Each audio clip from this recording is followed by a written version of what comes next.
All right. Welcome back to Class 3, Part 2, Glowing Color in the Luminous Landscape 2024. And we are about to, I'm going to say have fun, but I might as well say make a mess. But, making a mess can be a lot of fun. So we are going to be playing with color. And I really can't wait to see what you guys come up with, how you want to do this.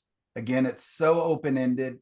It could be, just literally just putting colors beside each other if you wanted to do that. What I like to do oftentimes, so let me grab a couple examples.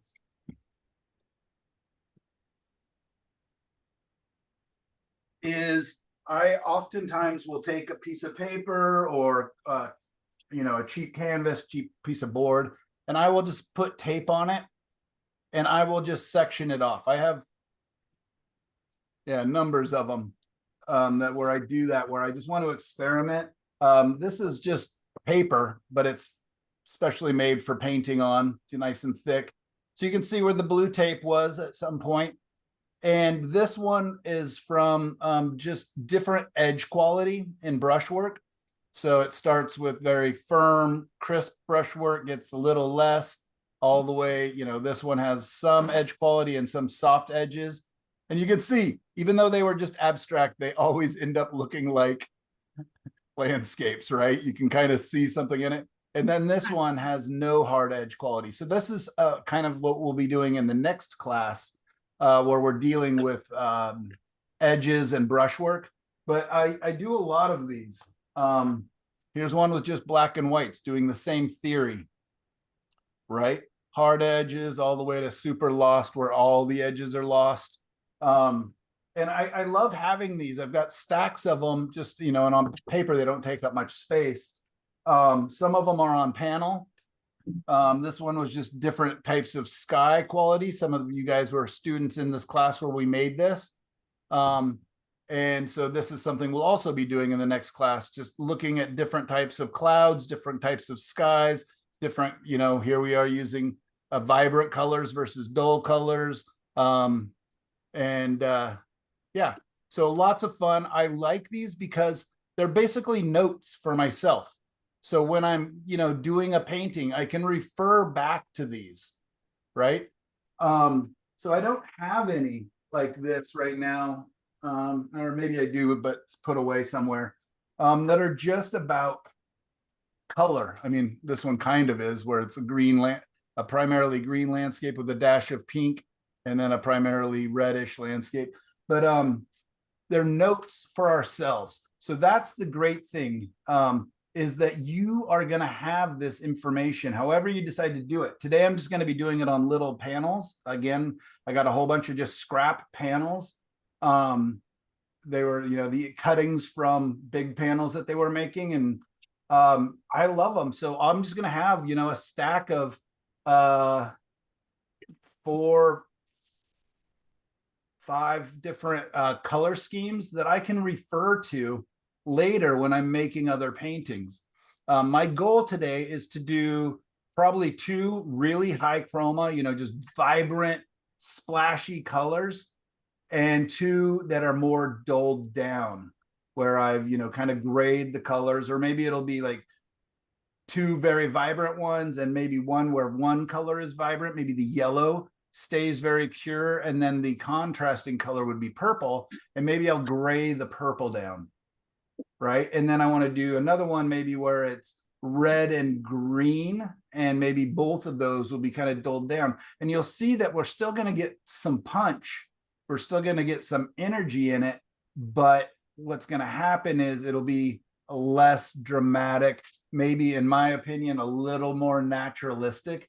Every once in a while, nature presents itself in such a way, like flowers are a great example, where you get, a red flower amongst, a green garden, right? And it's very dramatic and very punchy. We all almost get in car wrecks when we see beautiful fields of sunflowers, right? I'm not the only one. And it's that contrast, right? It's that bright, bright yellow. We just don't see that often. So our eyes are drawn to contrast. We're attracted to it. you know, as hunter gatherers, we're attracted to ripe fruit.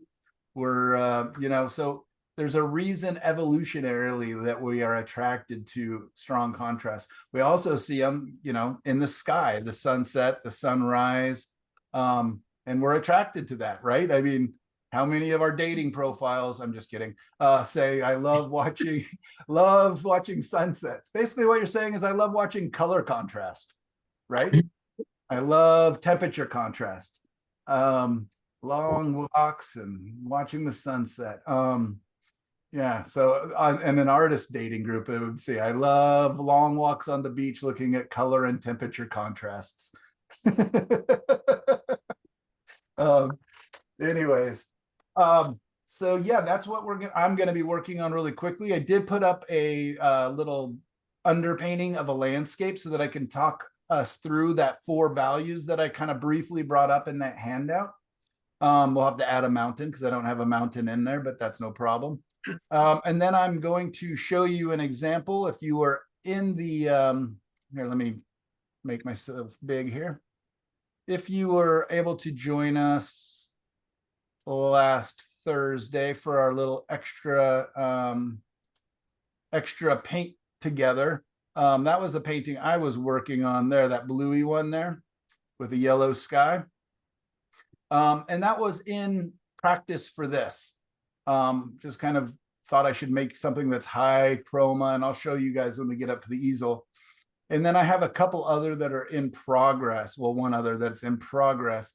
And Sandy, it is using something you were working on last class with the dark skies. You remember that, with your deer in it? I decided to try to do a dark sky with bright foreground, with the light hitting the fall trees against that. So anyways, I'll show you that. See if we can't push that if we have time. Any questions before I jump up to the easel? The bad thing about acrylics is I can't do the palette side by side with the paintings, just because acrylics, you know, drip down a lot more than oils do. So I will try to remember to show you the colors I'm doing from time to time.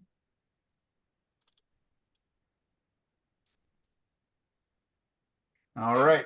So there, I kind of moved the camera over to show you just some of the different brush or mark making tools I grabbed. I do have an area on my daughter's desk where I store just kind of random mark making tools, or old brushes and things like that. And so this is also an opportunity beyond just playing with color to do some of the crazy brush work and mark making that maybe you're not brave enough to do in your more refined finished paintings. So yeah, you can see even that in the very bottom right corner there, that's a room key card, like a credit card kind of. And I save those for when we go to hotels. I'll grab it here in a second. But all sorts of things that I'm seeing, that I'm like, maybe that could make marks. Maybe that could, scratch away. Maybe that could, ways to use things.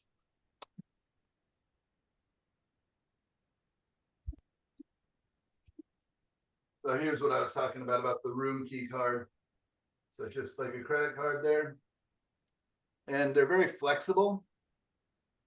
And you can actually make marks, or you can use them holding them up if you need a nice small straight line. You can, put it up against your paint surface and then just paint right onto it. And the edge that it leaves will be a nice clean straight line. If you ever need that, like up against like the roof of a barn or something like that. The other thing I do with them sometimes is I will literally just kind of dip it into my paint. And then I can make marks with it, like a telephone wire or something like that.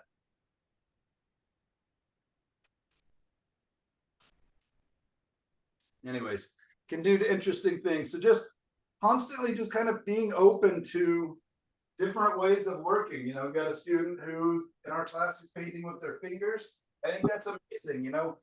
Just because, most artists paint with brushes, or that's what traditionally artists are known to paint with, doesn't mean that you need to, or not all the time.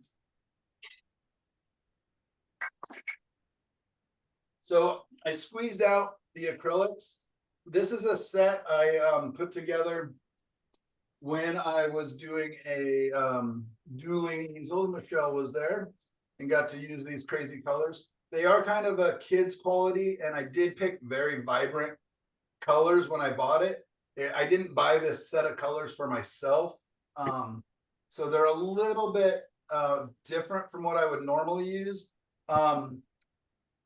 These two blues seem so similar that I went ahead and squeezed out something called bright aqua green.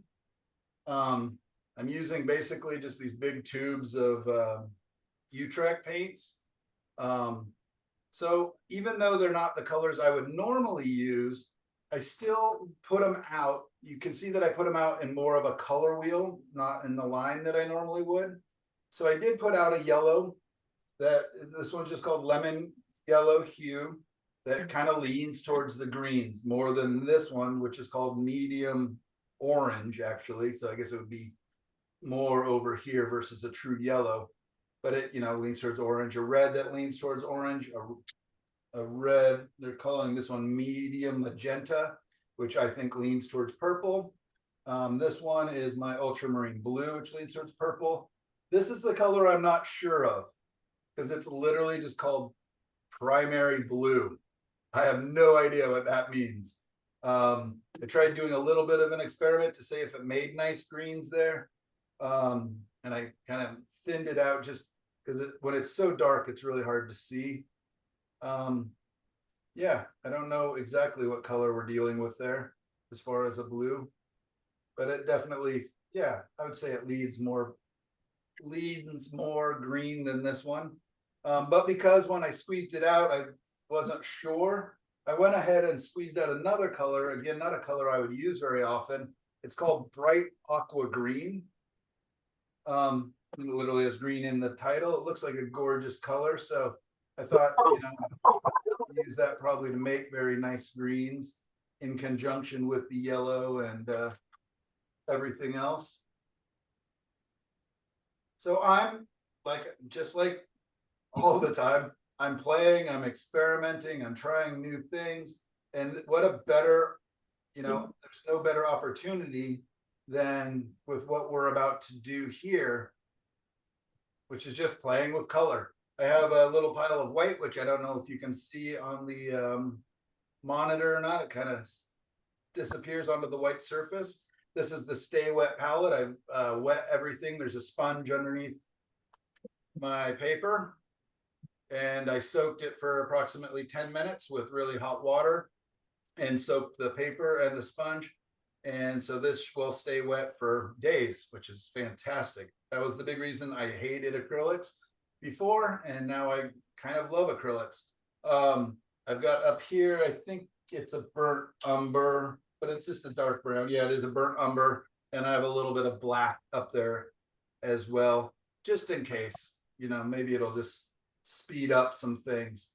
So what we're gonna do is make some split, or we're going to do a complementary color painting real quick. I've grabbed a couple of these little panels. Again, these are just the cuttings from the people that make my panels, and they just gave me a big old stack of them. So I just got bunches of them. They're a very odd size. Like to frame them, I'd either have to cut them down or get custom frames because they're like, you know, in very weird dimensions. But if I do really like it, what I can do is I can figure out, I think there's a 5x7 in here somewhere. So I could actually cut it down to a 5x7 inch if I wanted, if I decided that I accidentally painted the most beautiful little tiny abstract and I wanted to frame it, I could. But most likely these are just going to end up in a stack in my studio for me to refer to later.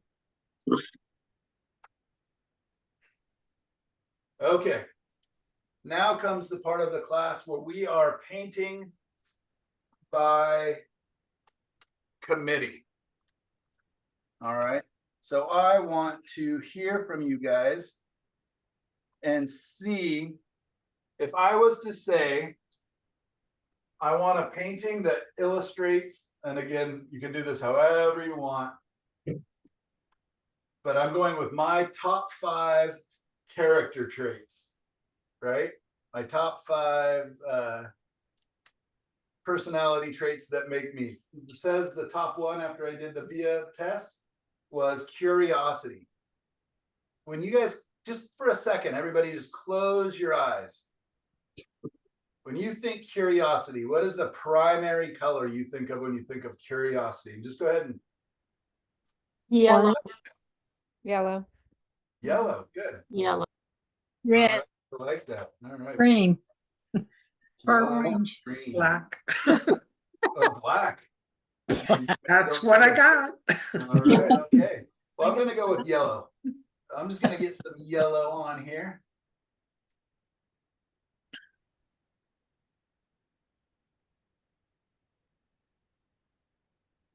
One of the That's reasons I want definitely to go yellow. with acrylics is they're nice and fast. What kind of brush work do you think of when you think of creativity? Like what kind of motion is it, or what kind of angles? Are you thinking horizontals, like it's more passive? Are you thinking uprights, like it's strength and strong? Thinking angles, like energy? What do you think about? Whirls. Spirals or circles. Yep. Yeah, spiral. Yes, Ooh, I Or like that. swirls. for swirls. Yeah. I'm gonna try something since we're Personally. dealing with curiosity. Here's my new paintbrush. Toothbrush connected to a paintbrush. I've never used this. I have no idea if it'll work. But curiosity, right? I want to see. So what is the opposite of yellow on the color? Purple. Purple, yeah. So yellow, so you got red, blue. So the opposite is purple. So since, maybe if I was really illustrating the idea of curiosity, I wouldn't have, pure contrasting colors. But since this is just kind of giving me a gateway in, you know what I mean? I'm not thinking landscapes. I'm just thinking color. And I might have a hard time if I wasn't giving myself a little something. You could do any kind of, well, you can do whatever you want. So it's kind of a purple. Boy, is that dark. Let's start with that. And then we'll add some white to it. It's more blue. Yeah.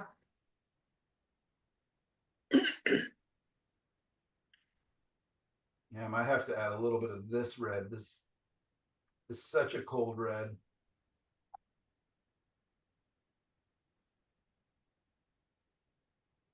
Dogs.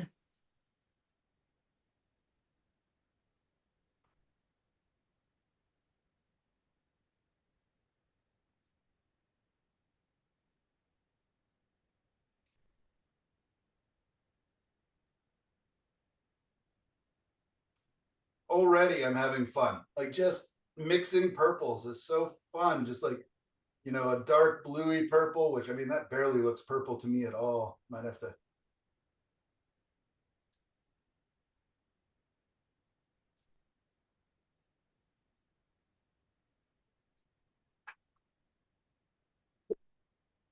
Is that feeling a little more purplish? Barely. It's still so blue, isn't it?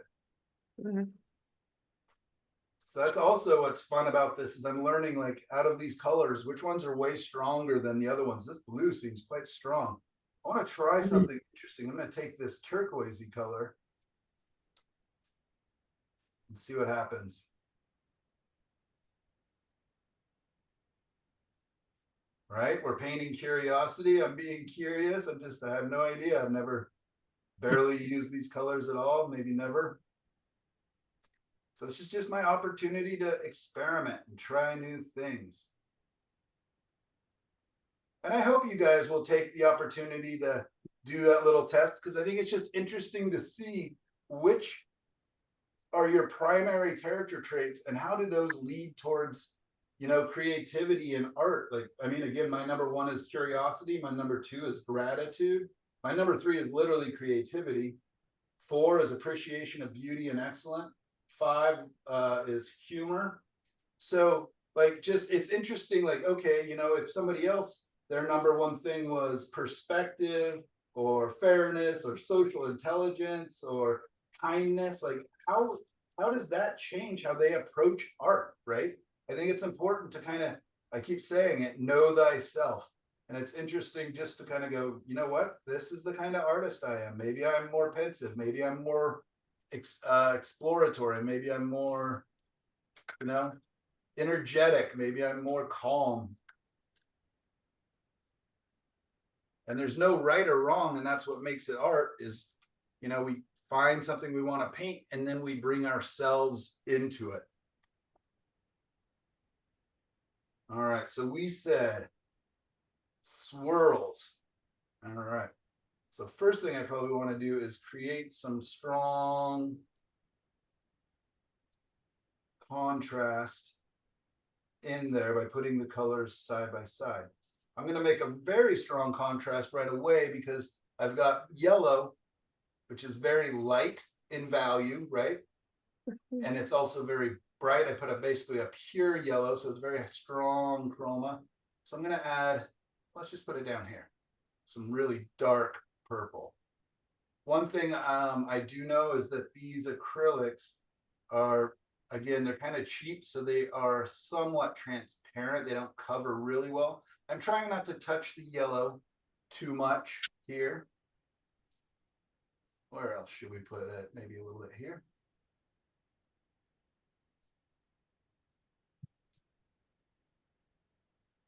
Going to a slightly redder, slightly lighter. They touch the yellow, so it's beginning to neutralize a little bit. But with the acrylics, you know, we definitely can let them dry. I put that yellow on pretty thick.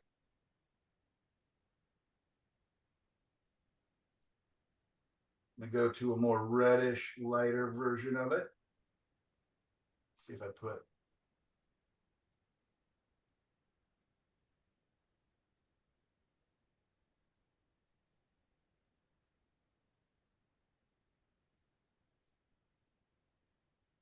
So without touching their edges, they don't have the strong contrast. So I'm going to go ahead and get up towards those edges. May have to put down my toothbrush, paintbrush here so I can actually clean the brush when I accidentally touch the yellow and purple together.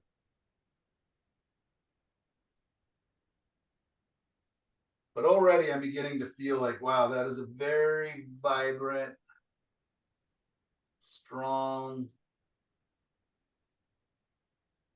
contrast. I don't love my shapes or my form that I built really at all. My instinct already is to start going, well, how can I turn this into a landscape? It looks like an alligator. Yeah, I see an alligator. There we go. I thought it was a purple dragon. Oh, you're going the other way with it. I see Purple the dragon head flying right here. through a golden sky. There you go. I can see that looking both ways. Yeah. How about mountains and water? Looks like. There you sky. go. Yeah, Yeah, mountain, that's water. and the yellow can be the future sunset. Sky. All right. So we want to get some swirls. So I'm going to be curious what's going to happen. What I'll probably try to do is kind of load my brush up with quite a bit of paint. So, because I know that as I swirl, it's going to be mixing and then begin to neutralize. So I'm going to have to just accept that a little bit.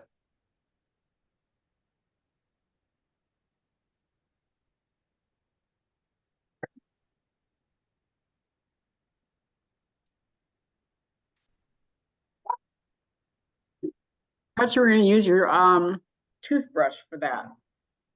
Yeah, let's try it. See, I need to make a pile of paint to be able to pick up enough. Have you tried this before? No, I made it right before class. Well, it may That's some- spatter that's- everywhere. Yeah, it could. Let's see. I'm scared. I don't even know how to hold it. Ready? I'm going to turn it on. We'll see what happens. There's your magic wand. Doesn't have strong enough vibration to do too much. Except it makes my hand tingle. I kind of like the way that yellow and purple look when it mixes there, when it kind of violates, looks really pretty. Mhm. Right.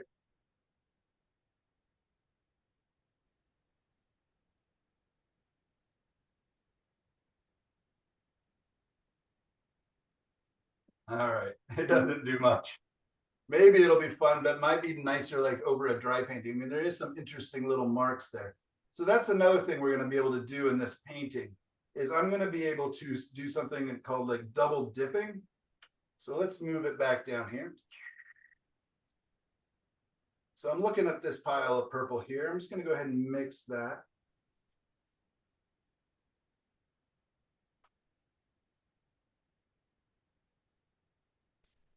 So I've got one kind of plummy purple here. Then I'm gonna take and grab a bigger pile of this pinky color, the fuchsia. What is it called? Magenta, medium magenta here. Let's go Looks ahead and- pink to me. It does look pink, yeah, the magenta, medium magenta. Actually, what you've got going on the palette there is pretty interesting. I like those colors better, yeah. Put a dab of yellow in the middle of that somewhere. Let's try it. Sorry about the noise, you guys. No, we can't hear you, you're fine. All right, so what I'm gonna do is I've got these two piles here, and I could even probably try to grab some of that purple. But what I'm gonna do is I'm gonna take half of my brush and load it up with that kind of gray purple.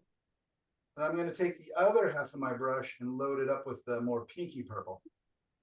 So there you go, I've got both colors on the brush. So this is something I wouldn't be probably brave enough to do a lot of the time on my painting. Back in the 80s, there was a lady who, with like toll painting and all that kind of stuff. Her name was Donna Dewberry, and she, That's right. yep, the leaves and stuff, she would do that technique. Yeah, Ovanus Barbarian. We've looked at his work in the past. He does quite a lot of that. But it can be so gorgeous. And then there's also even where you would dip this all into a third color. So as that color you dipped it into last would be the first color, as it comes off, then these other colors appear underneath and they get this kind of interesting kind of, again, that optical blending. But yeah, let's just see.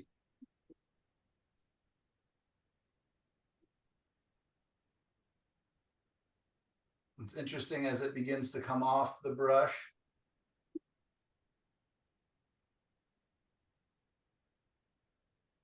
Huh, I don't know. Almost like a rainbow, I'm sorry, what? almost like a rainbow over there. It does have a kind of a rainbowy feel to it. All right, it really feels like a little kid's painting. Mhm. Yeah. You So could sell it as one of your early works. yeah, Michael Orwick, age 5. Yeah, and now my palette's getting grayer and grayer because my brush, I didn't clean it.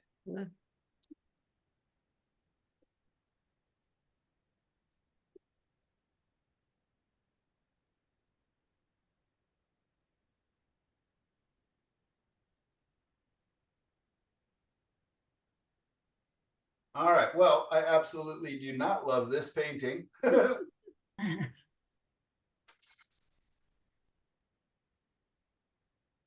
But that is okay, because I'm just gonna take down some of it so I don't have just a big spiral.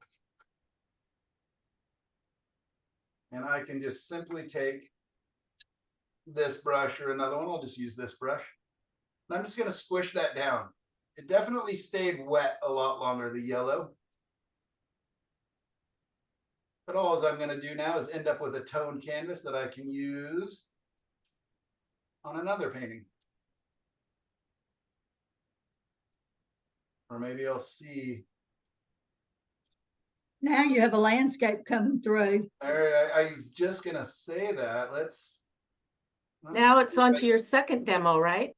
Yeah, that's exactly it. How to, waste not, want not. All right, well, let's just for giggles really quickly here. Let's see what happens if I just come back in. It's going to be muted because it's going to be, you know, affected by these colors a little bit. And maybe I'm going to discard my curiosity idea for just a second.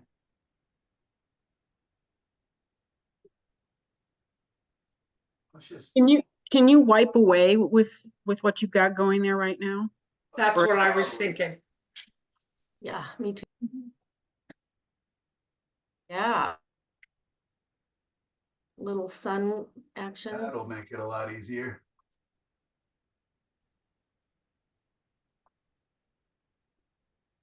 And that'll be fairly dry.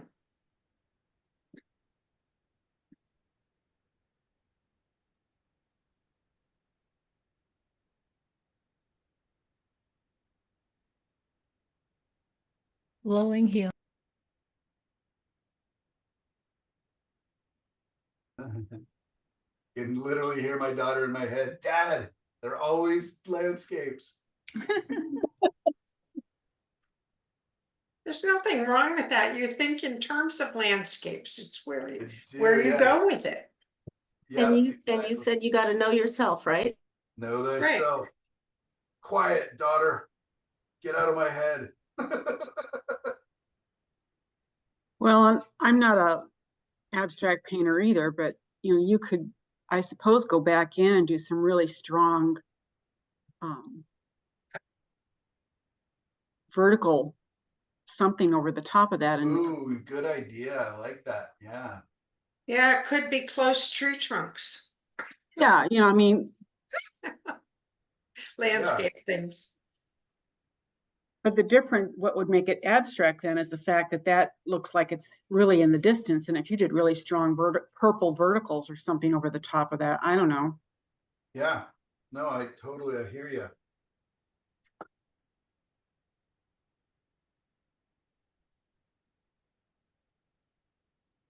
Because it could be abstract from size relation or proportion relation, correct? Yeah. I mean, all the things that go into.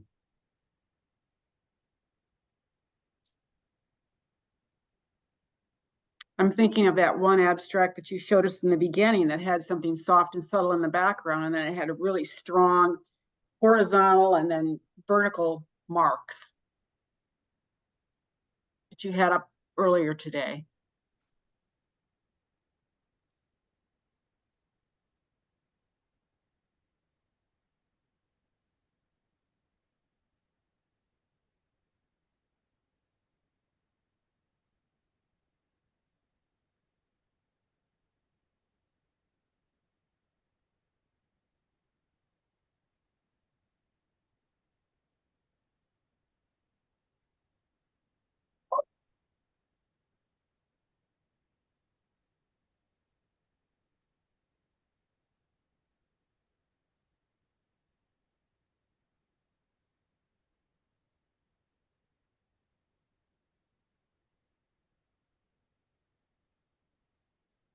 All right, let's experiment with making some marks here. So I'm just going to go ahead and make a dark purple by literally adding some black into what I got going on here.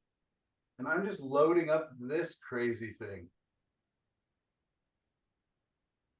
Is that a sponge of some kind? It's a tool for making screen printing where you would push. Oh, I see what it Pretty is. firm, but it's a little bit flexible. Uh-huh.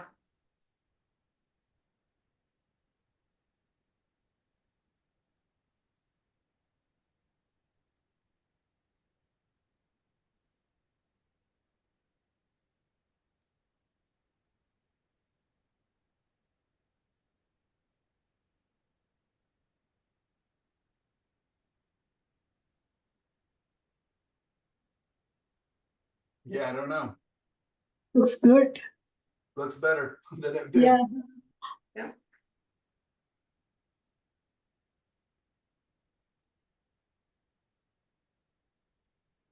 Still trying to express curiosity? That's that. Are you still trying to paint curiosity? It's very loosely in my mind. Like, No, we're I'm curious trying what to- these do. I'm trying to not make you guys want all your money back right now. Well, it looks like dead sticks in a lake or something. Yeah, that's kind of what I was thinking. Cattails, there's a pink cattail. Like, you see lakes where especially down in the Everglades, I think, where the water has killed the trees. Yeah, yeah. Yeah, it'd be interesting. I mean, if I was like being like thoughtful or, maybe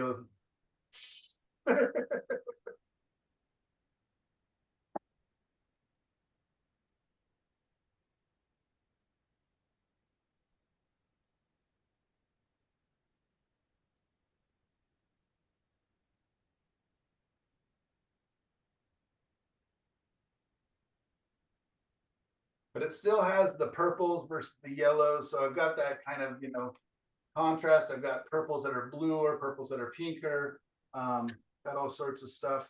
I can definitely come in and really keep playing it up, or I can just say, you know what, this was a fun mess.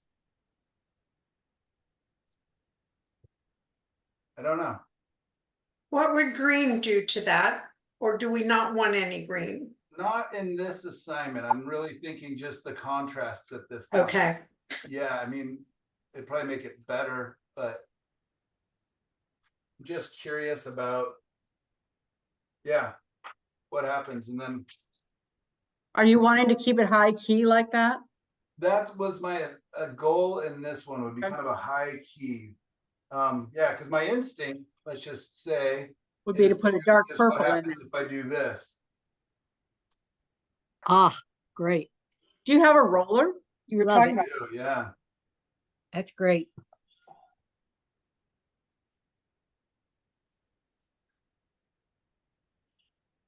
No, I'm amazed your acrylics are staying wet. yeah. I'm pretty impressed. Oh, I have an idea. I'm gonna take this guy again. And let's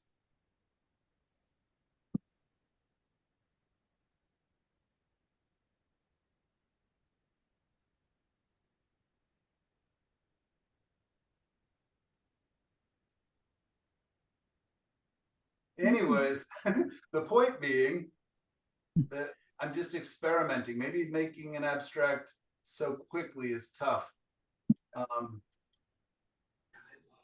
Is our finger painter in the group today? She just took a little break to go she'll be somewhere. back. Yeah, Because I bet she'd have some suggestions. I bet so. I don't know if she does acrylics, but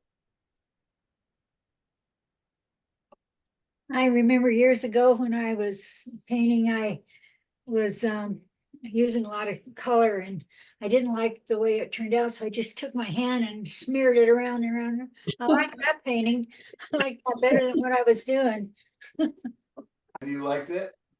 I did. The colors didn't mix up real well and it just was a lot of different colors in there, like in circles, Right. Yeah, there's times where I'll literally just take my roll of paper towels and I'll just, There you go. Wow. there we go, done. Yeah. Maybe I would let that, the purples have all turned to brown for the most part, but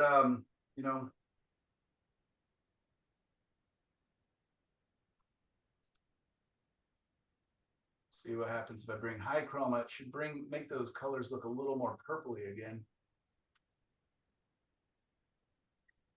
Yeah, I don't know. All right.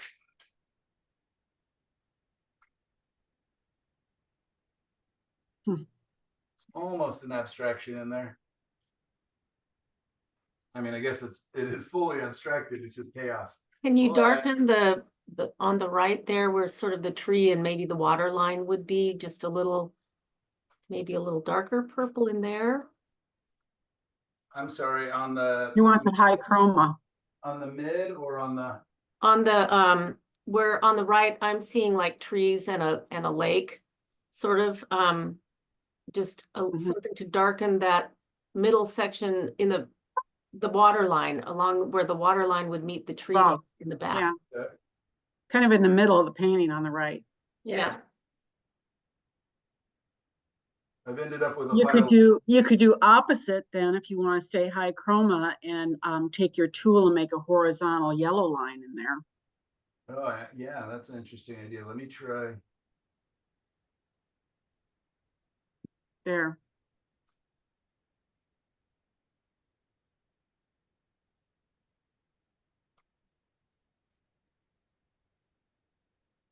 Yeah. Yeah, that looks nice. Looks like a shoreline. Right.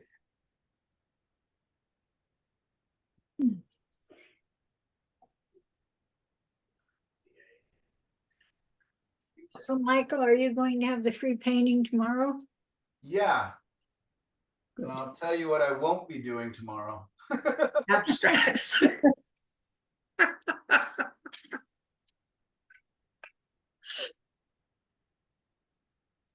Go. I don't know. Still having fun. And if nothing else, I've made a textured surface to paint on here in the future. And a lot of the abstracts that my daughter and I did were literally paintings on top of paintings on top of paintings. And that was kind of fun just to experiment with. All right, so abstract, that didn't quite work like I liked. So I'm going to clean my palette just because the paper is not the easiest to clean. So what I do is I'll take my palette knife, clean up. I'll probably just end up with a nice pile of brown over here. Let's move that camera not quite so close.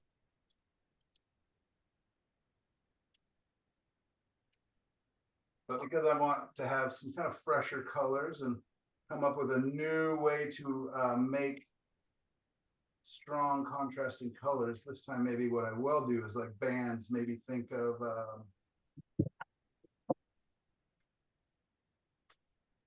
so again, I'm curious what you guys will do. Drip painting or pour painting sounding better and better right now. I like the blue and green that you just created. Yeah, kind of a baby diaper green. And I'm just gonna dip my paper towel in water and just lightly wet the surface. And grab a clean paper towel and lightly wipe that. And I'm this way I'm able to create a fairly clean working space.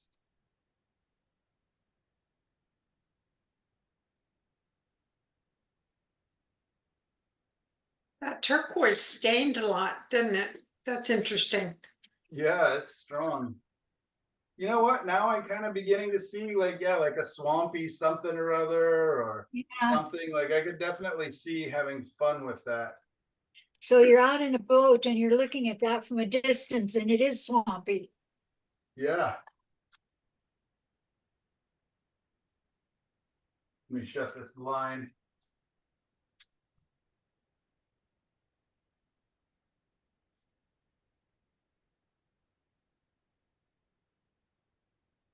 Yeah, Kind of eerie. definitely looks like a marsh scene, doesn't it? Swamp. Yeah. All right, I'm going to do one more like this because I'm not going to give up just that quickly.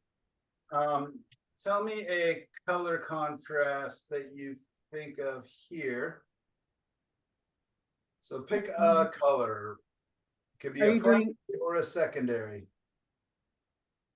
Red and green. Red and green. All right, let's see. So I've got a mix of green. So I'm just going to take a bunch of my yellow.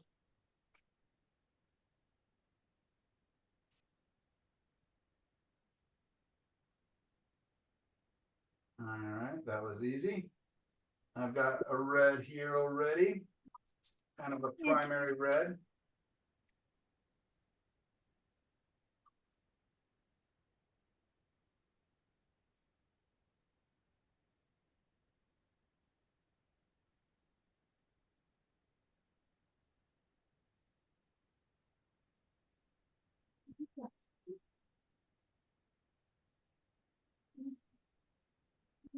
I'll show you the contrast way of kind of looking at these colors.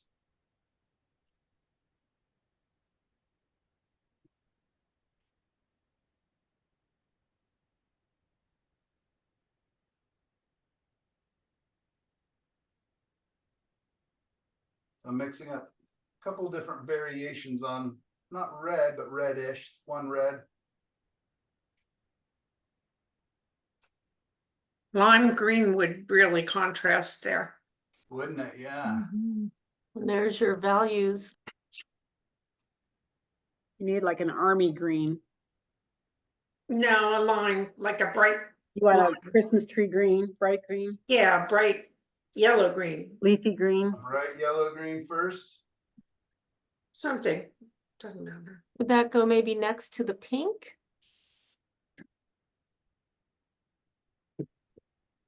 Okay. So there, you see how that color just vibrates? It almost is hard to It see, does. like it seems to be moving. And Vibrate. isn't it interesting that people who are colorblind are commonly colorblind with green and red? Mhm. That actually vibrates a little more. Yeah. Is that a darker green or the same shade? Same. Same. See how Really, interesting. it looks so different when you put it up there. That's what I was talking about, ladies. Yeah, so those all three of those are the same green. Now we're gonna make a kind of an army green. Kind of that, how about a baby's diaper green? That That already one- done. That green you mixed up with Yeah. all your leftover colors. Mhm. I'll mix a little bit of that brighter green into it just to make it a little greenier, not a little less brown. Michael, I remember when you did that one Photoshop exercise that was so Oh, illuminating, right. where you took a painting and you took a little dot or of color out of one section of it and moved it to different parts of the painting, Right. and the colors looked so different, even though it was the same color.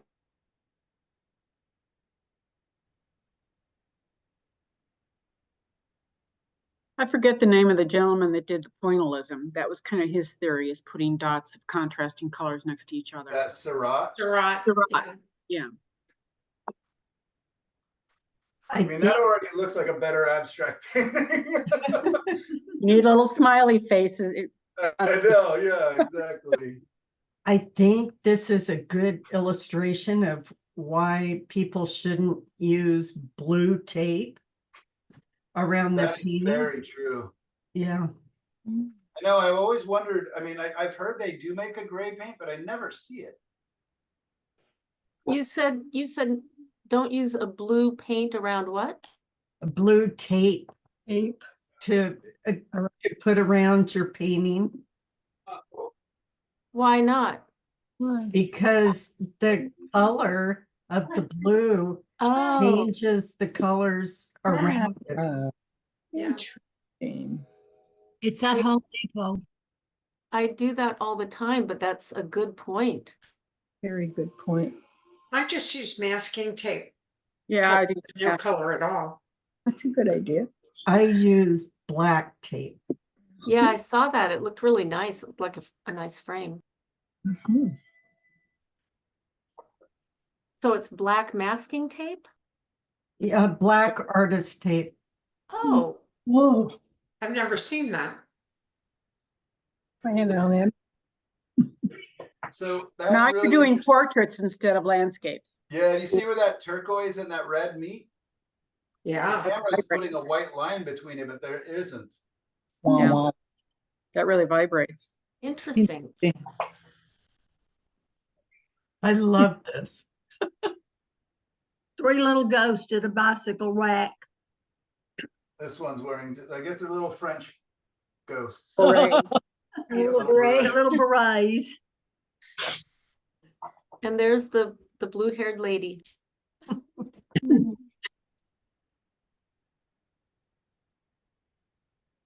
gonna try a really yellow green. Not sure where.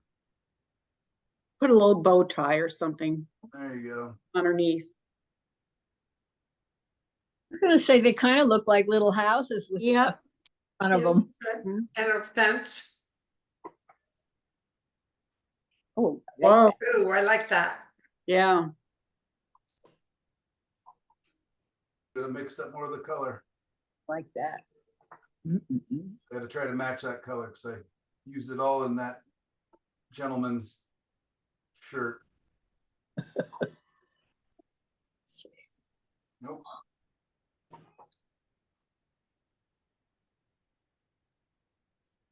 That's the worst when you mix a color and then you don't get it enough of it and then you gotta try to match it. I know it. Yes. And I was drawing from a pile of color that was kind of a random mix of, who knows what. What blue did you use to make the really bright green? I'm using more of that turquoise color. I found both of the blues seem to have some red in it. Okay. Come lay down a little.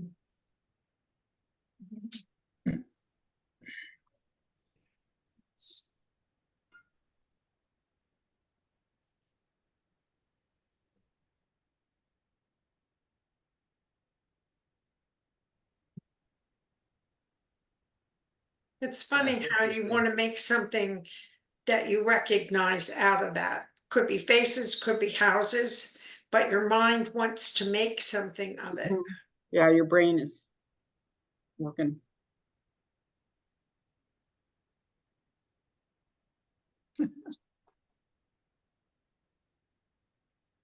Oh, now it's a train. Yeah.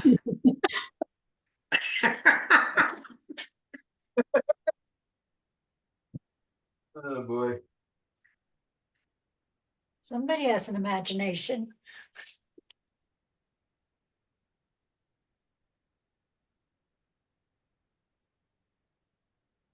Smoke coming out of the little red caboose? Yep.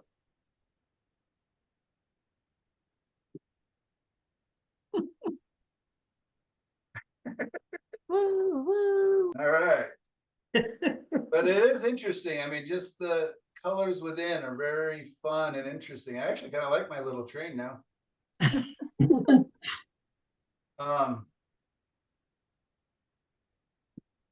Yeah, so I'm wondering maybe doing the squares kind of like this, not little trains or anything, but I think that's actually a better way than my crazy abstraction, unless you're more patient than me and able to let your, paints kind of dry. Like it might have been fun for me to go through and make up like 3 or 4 of these panels, just covered it with a primary color. So they're dry. And then let it dry and then come back over it with the other color. Might have been a better option. So I apologize that I thought I had a plan here. So, and I thought using acrylics would really let me get them to dry quickly. Don't apologize, Michael. It was a learning situation, and if you That's learn right. All learning together. Yep, exactly. Yes, I just saved you guys hours and hours of heartache. So you're welcome. Let's do this now. Okay, so pick my primary color here. Or what's the main color that you guys want? What land color would you like the land? And the sky is going to be the sky and water will be the opposite. Green. We're gonna do purple and yellow, like you started with. Yellow. What's the one that we haven't used yet? We've got orange and blue. Yeah, you haven't done orange and blue, right? Yeah. Yeah. Let's try that. We can always, in theory, change our mind. I'm just going to come across it with, do you guys want blue sky or blue land? Blue land. Guy. Yeah.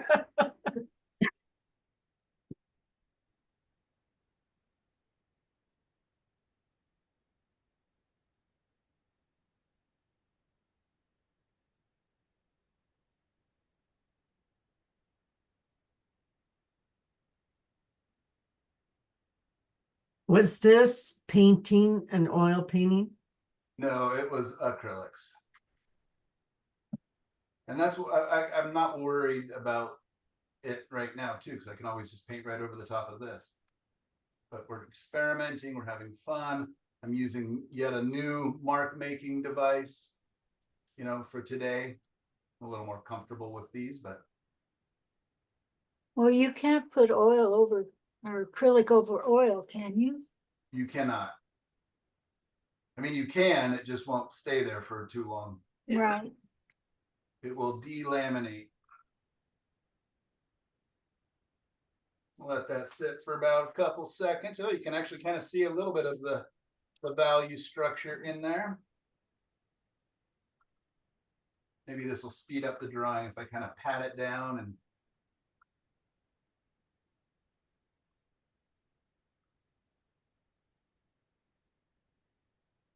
I'm amazed at how your mind perceives the whole picture and the distant trees and it fascinates me how your mind really takes over. Very much. yeah, it just kind of, yeah, and that's why, I mean, I feel like one of the main things we learn as painters is, yeah, we don't paint things because you guys paint the things in your head for me. I just have to give you some shapes and some values, and then you guys do all the heavy lifting for me. And our brains like doing that. Mm-hmm. Yeah. It's a reward system in us, you know what I mean? Like, just like we were doing here, where, you know, we were looking at this and all it was a square with 2 dots. And I bet you nearly most of you said, oh, there's a face in there, I bet. Yes. You know, before I even did any lines, right? Our Right. brains just like doing that. It likes making things, thinking about things, you know, and if you're anything like me and you were, you know, not really into school, you spent a lot of time finding faces, you know, hiding in the room of, you know, different things, or, you know, I just was constantly making things out of things in my head. I was always wondering, do the other students, you know, see that coffee stain up there as a person running? Is that called pareidolia or something like that? So I'm going to let that dry, and I'm going to bring in some different blues. Come here. I mean, yeah, I'm going to let the edges of it dry so that I can bring my orange in. But in the meanwhile, I'll bring in some kind of different blues so that we have a little bit of variation in there.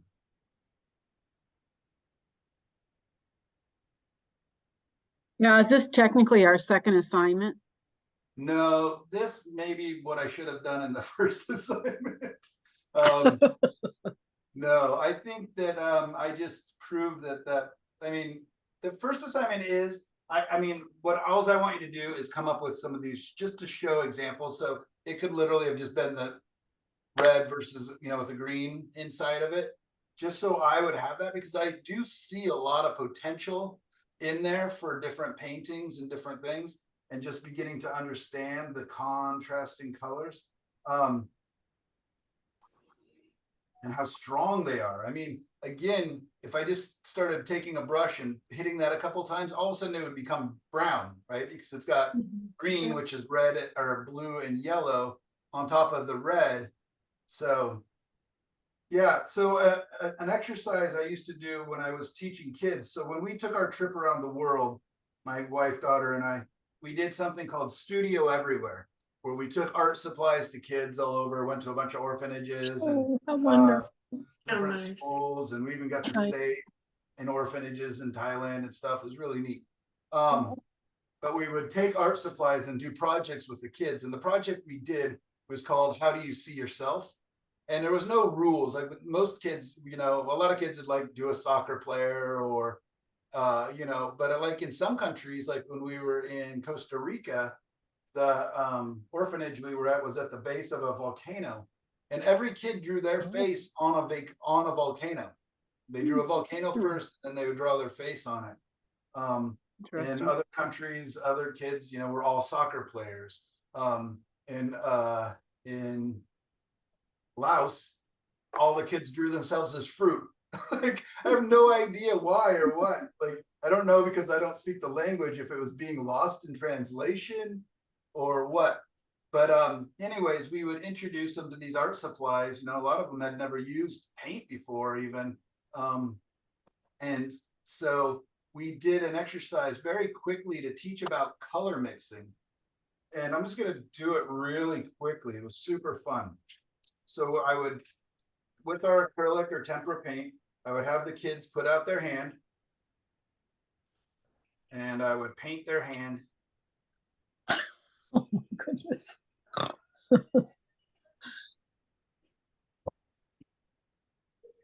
Right? And actually, I would paint both of their hands different colors. So the other kid beside them, I would paint their hands another color.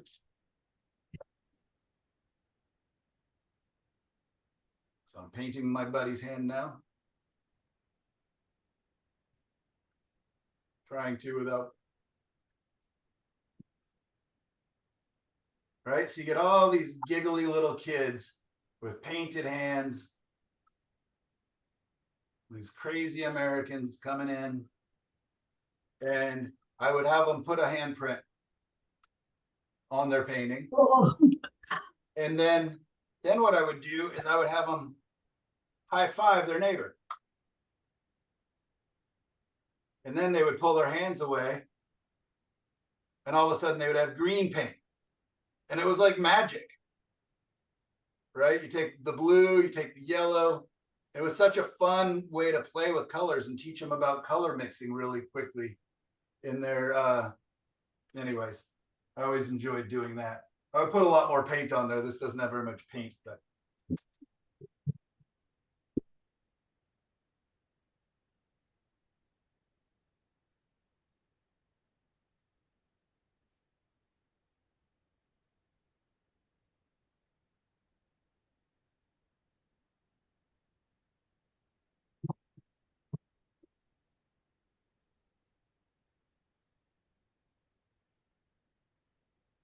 don't worry, we're nearly done here.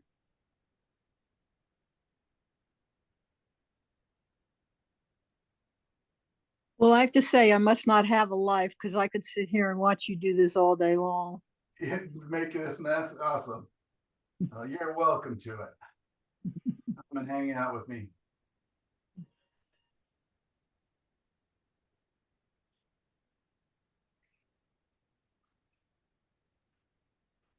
So I'm just putting various shades of blue, kind of a couple different values.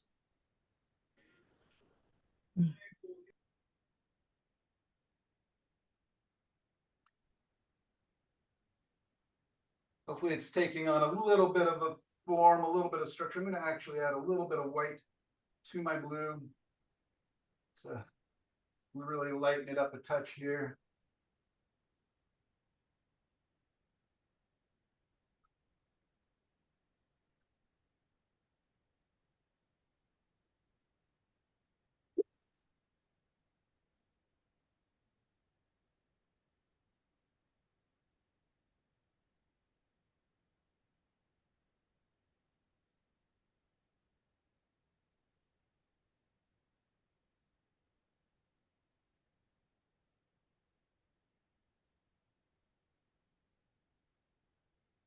Did anybody ever tell you, Michael, you're very talented? Thank you so much. That's so nice of you, especially seeing what I'm painting right now, but I appreciate that. Yeah, but you just took something that was really nothing and you're making it into something. That's something. If you've been in my classes very long, you've seen this design before. We focused on this design in my last class. Was that the last one? Yeah, where we did the creek over and over. Yeah, Yeah. So this is my. I think it's sometimes useful when you to have a design that you're really comfortable with. So this is a creek down, well, on the other side of the hill from me, and that nature park that I showed you guys the photo of the tractor marks. Yeah. And there's this beautiful little meandering creek. It's almost too perfect. Like I usually have to mess it up a little bit because it was freshly carved into this nature park to to improve the flow of the water through the park. So right now it's very clean, but it'll it'll get more naturalistic and stuff over the next year or two.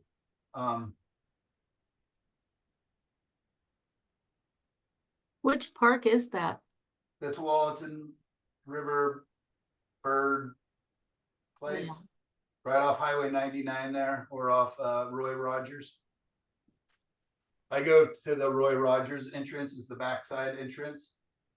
And yeah, there's lots of things. I paint there a lot because it's close to my house, and yeah, I paint there a lot. There's like 5 or 6 views that I really like, constantly changing. Did you Okay, happen to get so- out? Sorry. Go ahead. Sorry, no, I No, interrupted. no, no. A couple mornings ago when the sun was early, it was just gorgeous sunrise. No, I don't think so. I'll send you a couple pictures. See if this affects my colors that I'm seeing. Now, if you put an orange sky, just sunrise in there and it reflected in the water, you would have contrasting colors, right? That's what we're gonna do. Let's see. So maybe this is a better way to experiment. Maybe if I just did, you know, a number of little quick studies, or maybe if I just did, I kind of like this, something really simple that I could do really quickly.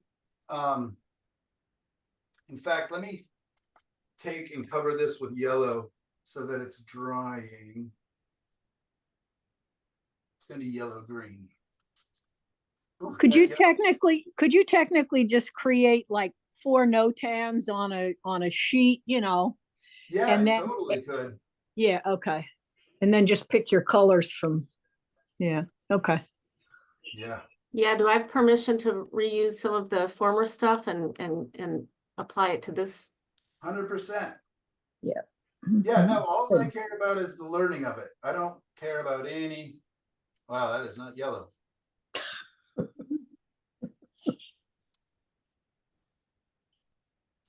All right, well, it's yellowish. All right, we'll see if that dries. This, yeah, that painting's still wet. But anyways, that's kind of nice. That's better. Anybody who's ready to buy that, I'll sell it to them. So orange. Now I understand too why kids' palettes all end up just big piles of brown and green. It's like all my colors are just wanting to go that way. So if I decide to continue to paint with acrylics very much, I'm gonna invest in some decent paints. Because these are very, very transparent, which can be nice when used, but when I want coverage, I'm either gonna have to hit it in a couple different, you know, put it down, let it dry, hit it again, you know, put more paint is what I mean by that. All right, let's pick up another tool. So here's another brush. This one's really long bristles. It's kind of like an Egbert, very flimsy, makes really lots of interesting marks. I can really do a lot with calligraphy with these brushes. A lot of times I like to do kind of my preliminary colors with these because they're so, it's hard to get very perfect with it. That's why my friend Kat Ring likes them.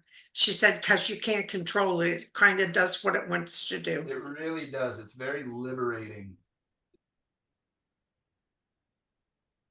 It's a certain brand. I mean, yes, but most brands make them. This one's by Gray Matters. I like it fine. It doesn't keep its tip very good. When I wash it, it does this kind of weird curl. So I'm constantly having to press it to kind of get its shape back. But maybe that's just what the brush wants to do, and I'm just not letting it. You know, maybe it's a curly-headed kid, and I just keep putting straighteners on it. I can relate to that. I have natural curly hair, Yeah, nobody wants that. Try No. to control that, right? especially when straight hair. Parent. Yeah, You're yeah. lucky you have hair. You're lucky you have hair. I love curly hair. I do now. I hated it when I was little. Beautiful. Everybody had long, straight hair, and I had short, Curly. curly. Yeah, but only later in life did you find out from all those girls that they were so envious of your curls and always wished Yeah. they had curly hair. Very true. Now that really sings, in my opinion.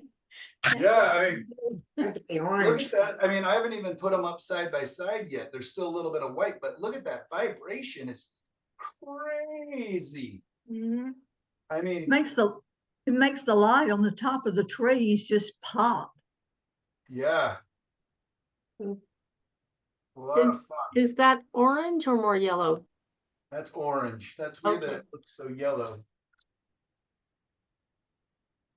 Oh, no, yeah. Yeah, looks very yellow. It really does. Yeah, it's orange. Let me see if we can change the lighting again.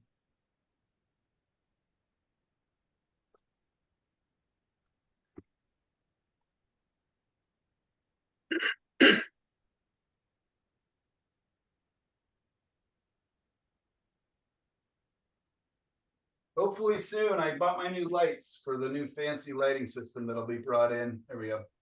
There, So that's hopefully I much, can get Oh, that- good much Lordy. better. Hopefully I'll be able to get that set up soon.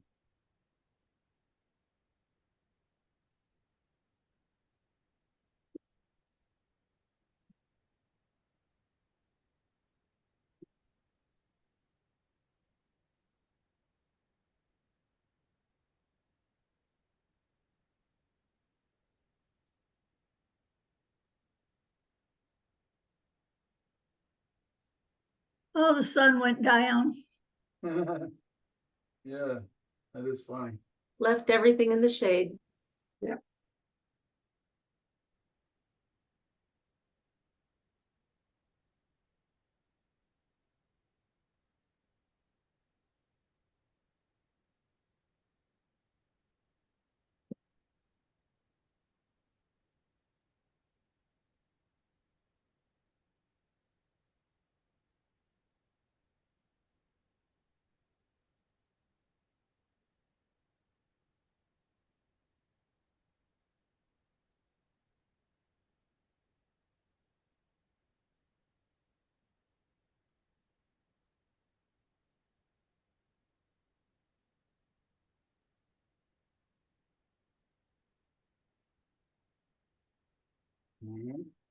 So there we go. I mean, I could very well leave it at that. And that is electric.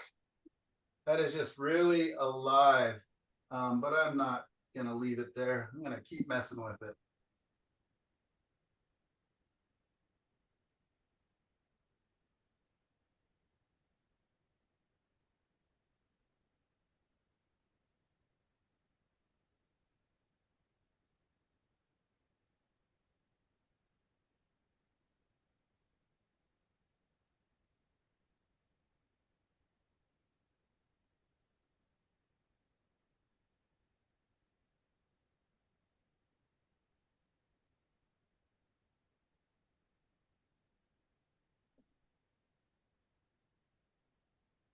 And bring back some of my bluish color.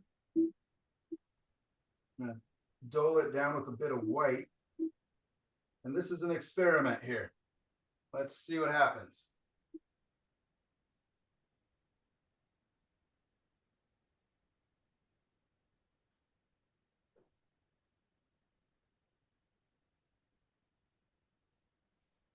It doesn't even show up on the monitor hardly.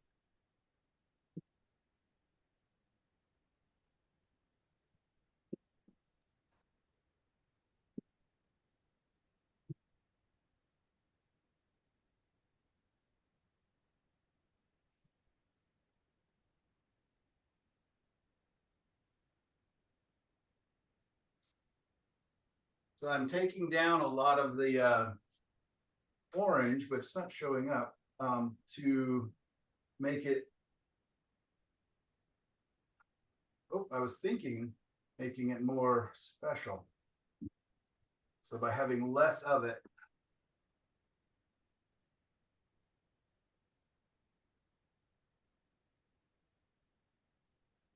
I like that.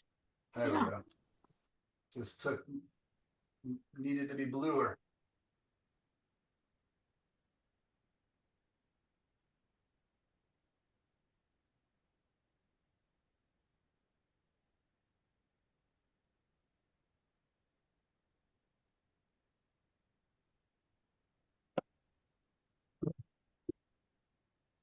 Now I'm gonna do the inverse of that. Grab a little bit of the orange. I didn't clean my brush very well, so it's still kind of, it's muddying down a little bit because I've got the blue on there. But I'm still making an orange-ish color.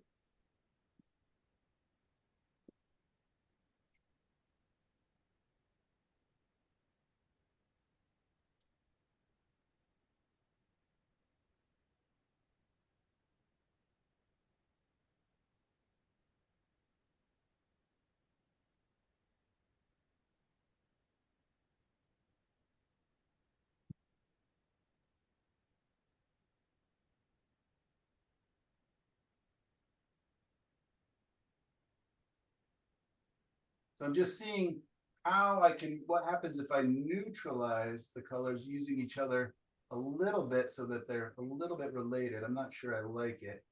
I might have been better off just kind of leaving that exceptionally vibrant blue. But I'm not too worried because if I really don't like it, I can just come back in and glaze it across the top of that again with that blue that I put on there in the first place.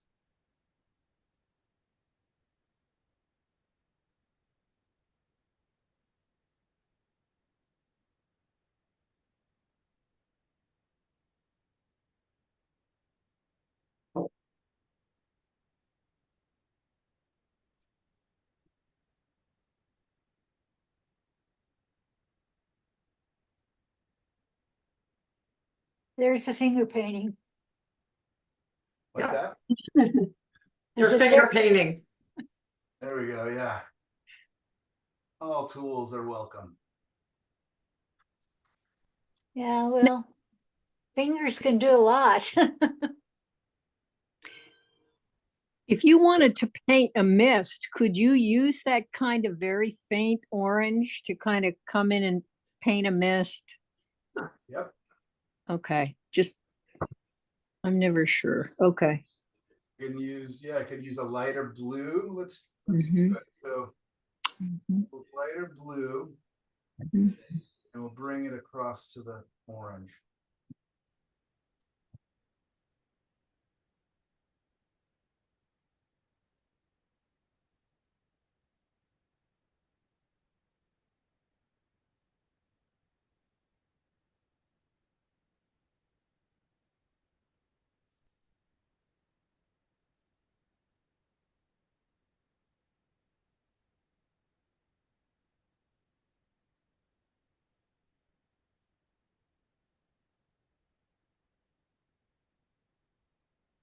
I kind of forgot I was not painting with oils. I'm like, wait, I gotta hurry. I gotta hurry. That mist is gonna be dry in no time.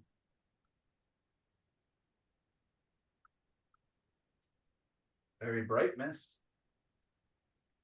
It does dry quick.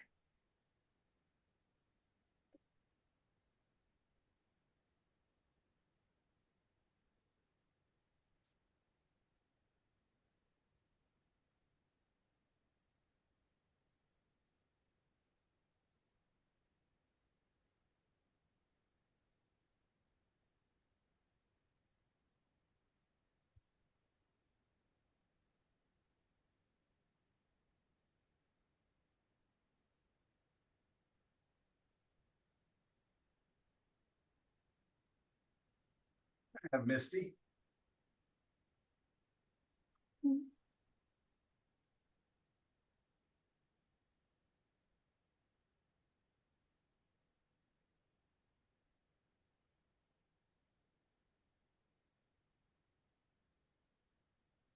There you go. So I will show you hopefully a little more successful example of that I did with the oils. But yeah, I mean, that is electric, but that might be a really actually a nice underpainting, right? You could see how I could use a lot of this information. And so imagine if I did it just as a little tiny guy and just did that blue and orange and left it be, right? That was a lot of interesting ideas in that. Let me pull up the one that I was working on last week. This is oil, so I can't paint on it with the acrylics. But this one is the slower version. Wow. Beautiful it is. That's glorious. Very So nice. that was just like a cooking show where I just threw everything into a pot and into a casserole dish and then leaned down and pulled it out of the oven, and here it is.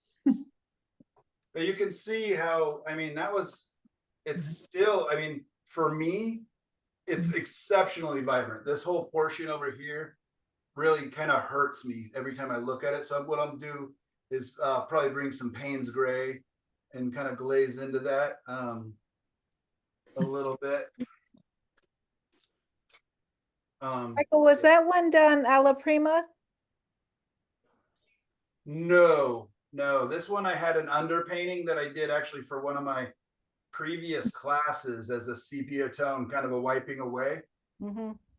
And beautiful. then last Thursday during our little painting time, I was just kind of talking to everybody, and that's when I did it as just kind of a experiment to see, because I don't paint that with that bright of colors typically. So I'm just gonna I'm gonna be really, really risky right now. Really lovely. Got that. Very nice. I like the water. The water looks perfect to me. It just shimmers. Yeah, maybe I It won't, but I looks- was basically what I'm gonna do is just kind of kill some of this with some Payne's Gray, just so it's not so vibrant. Again, I want to keep the attention up here. But yeah, it was a lot of fun. Is your dark in the corners Payne's Gray? Your You darks, know are what? I they don't think I added any dark color to it. I think that's just the underpainting showing underpainting? through. Okay. So it's probably ultramarine and Burnt Okay. sienna, burnt sienna or burnt umber, or burnt umber. are they? iron oxide, or one of those. Yeah. All right. So now I don't feel like such a failure after 3 crazy paintings. But that was a ton of fun. I'm hoping that even though it didn't work, especially the first one, that you guys had fun with it. The yellow is kind of coming back. It's kind of dry. It's kind of a dirty yellow now. So I could probably easily bring in some color now, but I think you guys get the idea of it, especially with this gorgeous train. So yeah, so the goal is to play with those colors however you guys want to do it. If you guys want to do little color charts, if you want to do a little choo-choo train, you know, I could have done one train red, one train yellow, one train blue. Like, you know, I could have just put those 3 boxes up there and then put their complement on there, or their contrasting color on there. So however you guys want to do it is fine. If you want to do little simplified landscapes, you totally can. Going back to this landscape really quickly, remember we were talking about the 4 values, right? So the brightest value is the sky. The second lightest is the ground, because it's got the light hitting from the sky. Then we've got our hill back here, which is at an angle, so it's catching the light, you know. And then we've got our uprights, which is our really, you know, especially ones that have concave shapes, are the darkest. So, and then things get lighter as they go back. So these trees aren't quite as dark as these trees. So that's a really simplified way that you can just do really quick landscapes. If you want to do, you know, a couple, 3 landscapes, you could. All right. I am learning every class for the next class, just like paintings for the next painting. So I should have done my little experiment of the abstracts before, but yeah. Any questions about this so far? How you doing, Deb? Good, thumbs up. All right, everybody else? We're Good. gonna take a 5-minute break. Okay. And then Yeah. we're gonna come back and look at your guys' beautiful creations here on Padlet. So go ahead and refill your tea, pet your cat, clean up after your dog. Thank See you in you. 12:15. So, Michael, I'm gonna need to leave somewhat early, like. Okay, you want me to start with 12:30? yours? Okay, thank you. Sorry. No problem. Michael, you're not gonna cover up all of that blue, are you?